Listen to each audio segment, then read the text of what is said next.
Hey guys, welcome back to my channel. Before we begin, I just want to give a quick shout out to Courtney and Pam. You guys were the first to comment on my last two videos, and I just want to say I appreciate all of your support. If you're new here, my name is Alex and I upload videos every Monday, Thursday, and sometimes on the weekends. So today I'm going to be telling you guys about the time where I was nearly arrested and expelled from my school as a 6th grader. I was in the 6th grade. And no, this is not clickbait. This is not dramatic. This was real life and this was real scary. I got a lot of positive feedback from my last story time video, so we're going to give it a go again. If you're new here, instead of me doing an in-depth step-by-step tutorial, I will be doing a story time while I do my nails. So I'm still going to show you the whole method. I'm still going to show you all the products I use, but I'm going to be telling you a story as you watch. I still do have a lot of in-depth tutorials on my channel, and if you want to check one of those out, then you can click the link above. But if you want to hear more about this crazy story, let's get right into it.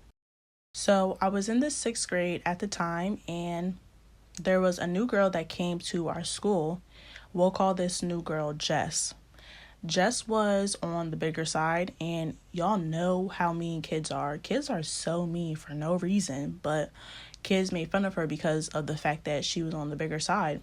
One day we were outside at recess, and everybody loved to play soccer at recess. They wouldn't let her play because she was bigger. So I was like, oh no, what we're not doing is that. I went right over to my teacher. I asked her for a soccer ball, and I said, hey, Jess, do you want to go play soccer with me? And after that day, we became best friends. House phones were very popular for me, at least. I know like house phones aren't a thing anymore, but I will always call my friends after I got out of school on my house phone. And she was one of those girls that I always called every day after school. We talked about everything. I told her all of my deepest, darkest secrets. She told me all of her secrets. We were friends, and I had even introduced her to my friend group because I had a nice sized friend group. I wasn't the popular girl of the school by any means, but I had a lot of friends, and I'll say acquaintances with the other people at our school. So fast forward, I remember one day we were having a conversation about Facebook. She was like, do you have a Facebook? I want to add you on it. Now, my mom I'll say she works in the legal field, and I wasn't allowed to have a Facebook or any social media for this reason, because she didn't want any clients or anything to find me because, you know, they might try and attack me because of XYZ. That's all I'm going to say.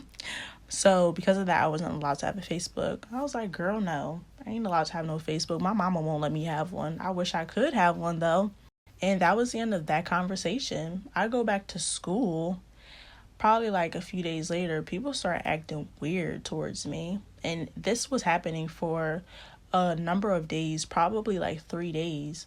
I'd be walking in the hallways, and like I said, I wasn't popular by any means, but I had some friends that were not talking to me anymore, just straight up ignoring me. I would say something to them, and I would be like, did I do something? And I would get 0 replies, like nobody was talking to me. And I was so confused.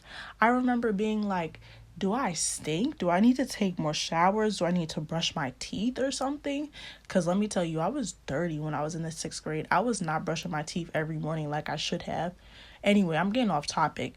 Moving forward. I'm in class one day. I get called down to the principal's office. I'm shaking in my freaking boots, y'all. I'm like, whoa, what's going on?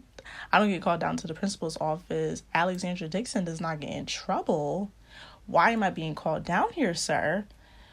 I get in the principal's office. It's police officers, y'all. My principal, secretary, like people I ain't never seen before, people in uniforms. I'm a 6th grader. I'm 11, 12 years old. I'm like, what the fuck is going on? They're like, sit down. I sit down, shaking in my boots, nervous, and I have a sweating problem. In the 6th grade, that's when I started to figure out I had a sweating problem. Girl, talk about the sweat piss on me that day. Anyway, they're like, we have to talk to you about your Facebook account. I'm in the principal's office confused. Like, I'm confused.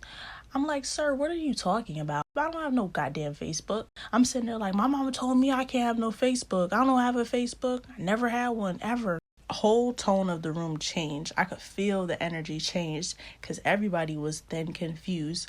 So the police officer, detective, whatever, went on the computer, and guys, secret tip, apparently schools can look up Facebook accounts or like any social media accounts and backtrack it and figure out where the account originated from. Like, it can figure out I think it's like that, something to do with the land. I'm not sure. It's some technical stuff that they can do though. So they did that, and guess what? Guess whose account it was? They figured out that it was Jess that made this account. So now I'm sitting there, I'm like, okay, so why am I in the office? I'm confused. Even if the Facebook account was mine, what's the problem? Like, I'm lost. They didn't tell me what the problem was until I got home. My mom had to pick me up from school that day. I took like a half day. I get home, my mom is on the phone with the detective and everything, and all I hear is them talking about a restraining order. My mom has to get a restraining order against this girl. So my mom finally tells me what's wrong with this Facebook account, because I'm still lost. I don't know what's wrong with it. She was like, Alex, you can never talk to this girl again. She is not your friend. I was like, Mommy, what's wrong? What happened? She tells me that Jess had made a fake Facebook profile of me and was on Facebook threatening almost all the students in my grade at my school. And I'm not talking about threats like, I'm gonna steal your lunch money or I'm gonna beat you up. No, she was telling people on Facebook that she was going to kill them and that she was going to murder these students on Facebook, on an account that looked like me. And it was so crazy. This girl, mind you, I told you she knew all of my secrets. She had it down to the T. Everybody in middle school knew that my favorite thing in the world was turtles. I don't know why, but I have an obsession with turtles. And my Facebook profile was turtles. After I figured out everything, she actually ended up transferring to a different school. And obviously, she got expelled and transferred to a different school. So that was good because I never had to see her again. But unfortunately, because everybody thought that that was me, it didn't matter, guys. It didn't matter how much I told students, like, it wasn't me on this account. I promise I would never say anything like that. It was Jess. Why do you think she got expelled? I would try and explain everything. Guys, these kids did not talk to me again. Only the people that I was really friends with believed me and everything, but the other students, the kids that I would say I was like associates with, I mean, now looking back, I don't care anymore. But when I was in the 6th grade, it hurt me. She ruined my reputation. Nobody talked to me anymore. I wasn't invited to birthday parties. It was horrible. She ruined middle school for me. 6th, 7th, and 8th grade. Those were probably the toughest years. After that happened, those were probably the toughest years as a child, because everybody thought I was like this weirdo and that I was this horrible person, when in reality, I wasn't. So get into this, y'all. I'm in high school and I'm happy because it's a fresh new start. My high school had like 2,000 kids, 3,000 kids. So I came from a really small middle school, which made it even worse. My graduating class from middle school was 28 students, 30 students. So that gives you an idea of how small my school was. Anyway, we get to high school. I don't know if it was the first day, but I know it was like within the first week. Guess who I see? Jess. And I had walked by her and it was awkward. It was so awkward. And I looked at her and she was like, hi. And I was like, hi. I was trying to just ignore her, but it was like no way of me getting around her without. Anyway, I was like, hi. She was like, can I buy you a cookie? I guess that was her way of saying I'm sorry, but I was like, no, you could never buy me a cookie. I don't want your cookie. And she was like, here, take my $1. And girl, listen, She may have ruined my life, but I was never leaving money on the table. I definitely took that dollar and I went and bought me a cookie for lunch. And my high school had the best cookies. I'm getting off topic. Anyway, after that whole situation happened, recap, I just want to say that people will really take your kindness for a weakness. And I feel like she did what she did, not because she wanted to ruin my life. I believe she had no intentions of doing that, and we were in the 6th grade, so even though people know what they're doing, I didn't think she realized the severity of what kind of trauma that would cause me. I think she did it because she wanted to get back at all of the kids in our middle school that were bullying her and making fun of her because of her weight. And I feel for her in that way. And the older I got, I realized that more. She still shouldn't have did what she did, but I understand why she did it. But the reasoning behind why she did it, it makes sense. So, in conclusion, I just want to say that I love telling these story times because it teaches me a lot. And I feel like the lesson here is, if you have kids or if you plan on having kids in the future, since this era is moving towards social media more and more every day, you guys really got to be careful. Like, we really got to be careful. I don't have kids now, but I plan on having it.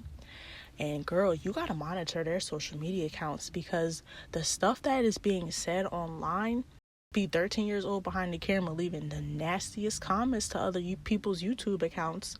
And it really be 13-year-old kids. You really got to watch out. So a lot of people have been leaving me positive feedback on my last story time, and it's so crazy because people are telling me similar stories that they've been through and their experiences, and people are commenting back, telling them that they've been through the same thing, and it's really nice. So if you guys, definitely leave a comment if you like the story times and you want to hear me tell more of my wild stories, because I have so many. But also, leave a comment if you have had any childhood trauma or anything that you've been through that you just want to vent about and get out your system. Like I said, some of these stories I've never told anybody before. My last story time, never told anyone what happened. So if you have anything that you just want to get off your chest, there is no judgment here. And I'm sure somebody in the comments will have a similar story like yours. And like always, I always comment back to everybody. So if you don't get a comment from somebody else, girl, you'll get a comment from me. But yeah, like I said, let me know if you guys like this story time idea concept. I definitely would love to do more. And I'm so happy that they're actually helping people. I don't know, it's kind of cool. I feel like I found my calling. But anyway, I'm getting too deep. Thank you guys again for watching. If you made it to the end, you're a real one. Please don't forget to like, comment, and subscribe. And it is Saturday, so I will see you guys on Monday in my next video. Bye.